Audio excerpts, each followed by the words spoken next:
Passport അപേക്ഷകർക്ക് പുതിയ മാനദണ്ഡങ്ങളുമായി ദുബായിലെ Indian consulate. അപേക്ഷയോടൊപ്പം സമർപ്പിക്കേണ്ട ചിത്രത്തിന് പുതിയ നിബന്ധനകൾ വരുന്നു. ഒപ്പം തന്നെ വിദേശകാര്യ മന്ത്രാലയത്തിന്റെ ഉത്തരവ് അനുസരിച്ചാണ് പുതിയ മാനദണ്ഡം കോൺസുലേറ്റ് പുറപ്പെടുവിച്ചത്.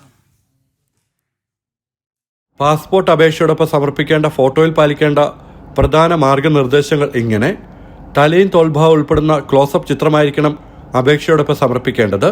കളർ ഫോട്ടോ ആയിരിക്കണം. ഏതെങ്കിലും വിധത്തിലുള്ള ഫിൽറ്ററോ എഡിറ്റിങ്ങോ പാടില്ല. വെള്ള ബാക്ക്ഗ്രൗണ്ട് ആയിരിക്കണം. കണ്ണുകൾ അടക്കമുള്ള ബയോമെട്രിക് വിവരങ്ങൾ കൃത്യമായി ലഭിക്കാൻ ക്യാമറയിലേക്ക് നേരിട്ട് നോക്കുന്ന വിധത്തിലാകണം ചിത്രം.